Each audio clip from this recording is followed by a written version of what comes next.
Hello बच्चों, let's read the question. कह रहा है for which of the following sets of quantum numbers an electron will have the highest energy. ये बच्चों quantum numbers आपको दे रखे हैं। देखो, चार क्वांटम नंबर होते हैं। ये क्या होते हैं? इलेक्ट्रॉन का एड्रेस होते हैं। जैसे इसमें जो सबसे पहले हम बात करते हैं प्रिंसिपल क्वांटम नंबर एन की बात करते हैं।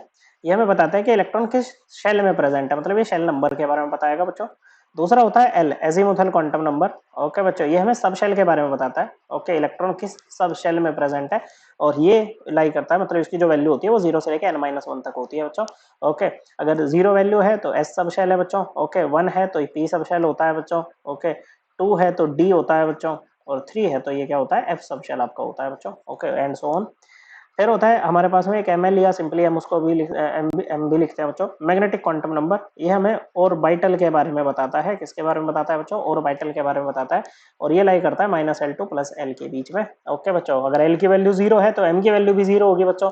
जितनी वैल्यूज होंगी ना बच्चों इसकी एम एल की, ओके बच्चों, किसकी? एम एल की जितनी वैल्यूज होंगी ना बच्चों, उतने ही आपके पास में ऑर्बिटल्स आएंगे। जैसे पी के लिए एल की वैल्यू 1 है तो एम एल की वैल्यू क्या होगी बच्चों? -1, 0 + 1, 3 वैल्यू आई तो 3 ऑर्बिटल्स वहां पर आ जाएंगे बच्चों। तो लास्ट में होता है स्पिन क्वांटम नंबर बच्चों। ओके, ये क्या बताता है बच्चों? ऑर्बिटल के अंदर इलेक्ट्रॉन की ओरिएंटेशन बताता है।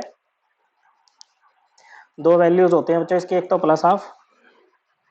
ओके बच्चों, यहाँ पर लिख दें, एक तो होती है +12 और दूसरी क्या होती है बच्चों? -12 होती है।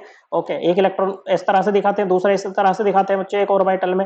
ओके, तो अगर मान लो आपने ये ऊपर वाले को +12 दिया है ना बच्चों, तो नीचे वाले को आपको -12 देना होगा बच्चों। ऐसा जरूरी नहीं होता कि ऊपर वाले को +12 दो, लेकिन अगर आपने ऊपर वाले को +12 दिया है तो दूसरे वाले को आपको -12 देना होगा।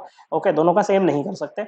अब देखो एनर्जी की बात कर रहा है। ओके बच्चों, अब जब एनर्जी की हम बात करते हैं ना बच्चों, तो उसमें दो ही क्वांटम नंबर देखते हैं, एजीमुथ, ये प्रिंसिपल क्वांटम नंबर और ये एजीमुथल क्वांटम नंबर। ओके बच्चों, ओके, जितनी ज्यादा n+l की वैल्यू जितनी ज्यादा होगी ना बच्चों, एनर्जी उतनी ही ज्यादा रहेगी बच्चों। क्या होगा बच्चों? एनर्जी उतनी ही ज्यादा होगी आपके इलेक्ट्रॉन की। ओके, ओपर प्रिंसिपल भी तो यही कहता है कि जब हम इलेक्ट्रॉनिक कॉन्फ़िगरेशन लिखते हैं तो इंक्रीजिंग ऑर्डर ऑफ एनर्जी में ऑर्बिटल्स को फिल करते हैं, और वो एनर्जी कैसे देखते हैं? n+l रूल से ही देखते हैं। तो अगर पहले में बात करें तो n की वैल्यू 3 है, l की वैल्यू 2 है, तो n+l कितना आ जाएगा बच्चों? n+l 3 + 2 5 आ जाएगा बच्चों। दूसरे में n की वैल्यू क्या है बच्चों? 4 है, l की वैल्यू क्या है? 3 है, तो n+l कितना आ जाएगा बच्चों? 7। जिसका मैक्सिमम आएगा ना बच्चों n+l, वही हमारा आंसर होगा बच्चों।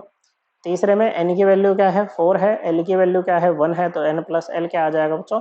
5 आ जाएगा। चौथे में क्या है? n की वैल्यू 5 है, l की वैल्यू 0 है, तो n+l क्या आ जाएगा बच्चों? n+l ऐसे में 5 आ जाएगा बच्चों। तो सबसे ज्यादा n+l किसके लिए आया बच्चों? ये सेकंड वाले में आया बच्चों। देखो, n की वैल्यू 4 है तो इसको 4 लिखो, l की वैल्यू 3 है तो कौन सा सब शेल बनेगा बच्चों? ये बनेगा आपका f सब शेल। ये f है बच्चों, d नहीं है, ठीक है। f सब शेल यहाँ पर ये बनेगा। ओके,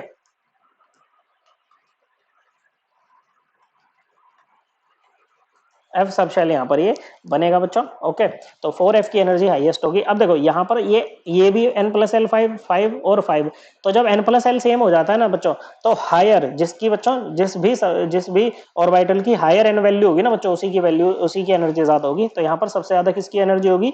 ये n=5 वाले की, फिर n=4 और सबसे कम n=3। हमें बात करनी थी केवल हाईएस्ट वाले की, जो कि सेकंड वाला है बच्चों। So correct answer option 2। I hope आपको एकदम क्लियर हो गया होगा। थैंक यू बच्चों।